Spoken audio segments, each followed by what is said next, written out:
the Russos are in that kind of upper echelon of filmmakers, at this stage. How do you kind of describe their maybe musical preferences when it comes to telling a story? Well, I think perhaps more than maybe what I'm about to say isn't fair.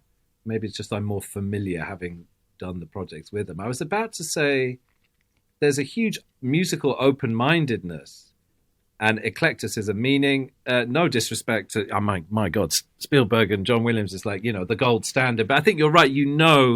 It's thematic, it's symphonic, it's orchestral, it's absolute top of the class in that field of symphonic and theme-driven, beautifully orchestrated, you can't say enough. In fact, isn't John Williams now Sir John Williams? It was the late Queen's final act.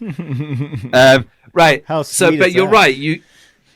You can mentally picture that. And I think when I think about Joe and Anthony, I mean, Cherry is a million miles. Cherry, if I had to think of some references, it might be Aphex Twin, Vangelis meets some kind of indie out-of-tune band would be Cherry. And then I think of Captain America's Civil War, and it's got much grander orchestration, and they're comfortable with that. And then I think of Winter Soldier, which is sort of it's still got the orchestra, but there's a lot of drum and bass and tech kind of influence in that. And then I think of Grey Man. I think Joe and Anthony have. I remember, I won't mention the director's name, but it is possible to work with people who have a quite defined idea about the limits of what is the musical vocabulary traditionally accepted in school. I remember playing in film school. I remember playing something to a director. He goes, "Oh, that's great, but it sounds a bit like it's contemporary or it's a song or something. It doesn't sound like film score. I don't think we can do that." And I was like, "Oh, okay, fair enough." Meaning to that particular individual, there was a certain idea of what score should sound like. Right, yeah. And so I think with their producer heads on, I think they're very, rather than, I think one of their defining characteristics is the sheer eclecticism and open-mindedness of what could be. I'll give you another example. 21 Bridges has got almost a bit of a Bernard Herrmann influence going on there.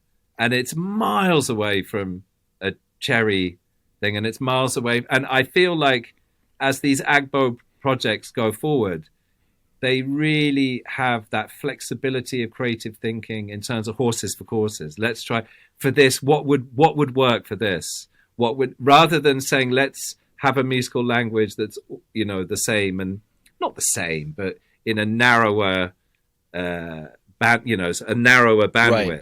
I feel like they are as comfortable. Let's imagine in the future Agbo somehow do an almost Raiders of the Lost Ark type action adventure. I would be pitching for, come on, let's celebrate a full John Williams, Raiders kind of style.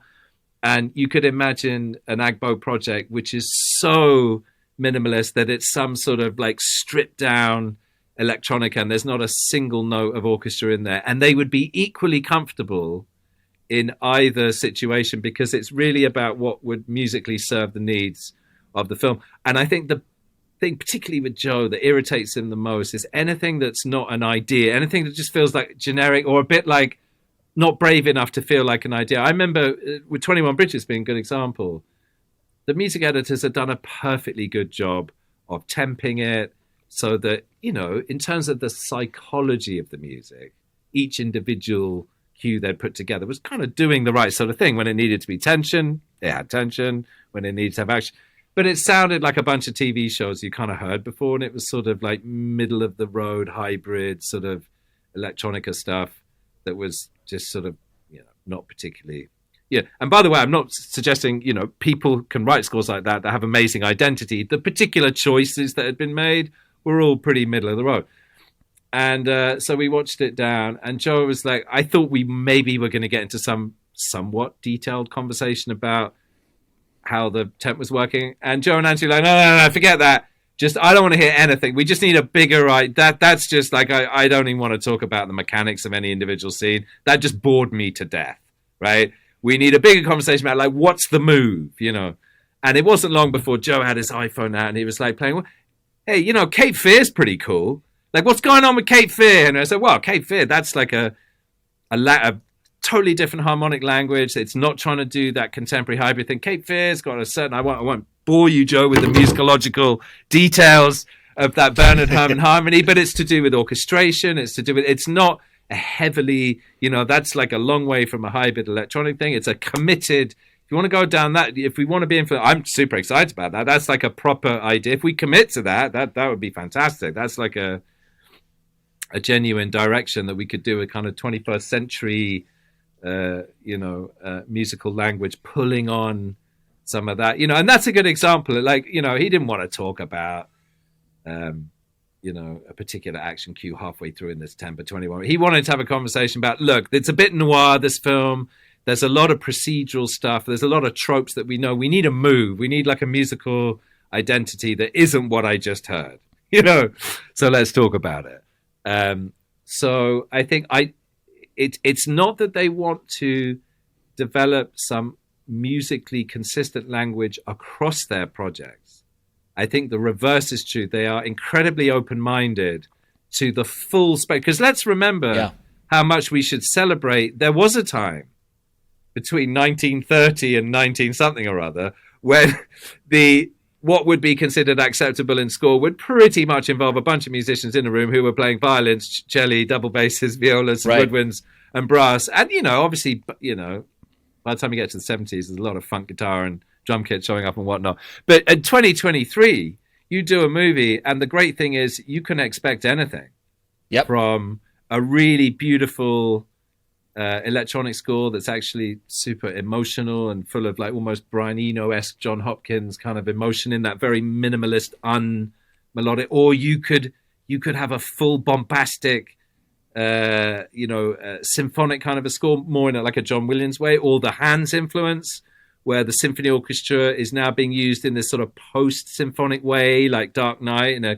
complete, there are so many. Your general audience is now ready to accept almost any musical language from, that's why you get like singer-songwriters doing scores, traditional, people who know how to handle a symphony orchestra. I'm lucky enough to be able to do like a bit of everything, but it's that being the case, that doesn't mean that filmmakers are always like that. And Joe and Anthony really are incredibly open-minded as to any musical influence or vocabulary or texture or approach, as long as the motivation for exploring it is that it is going to do something really interesting to support the narrative, not because it's some indulgent fashion statement.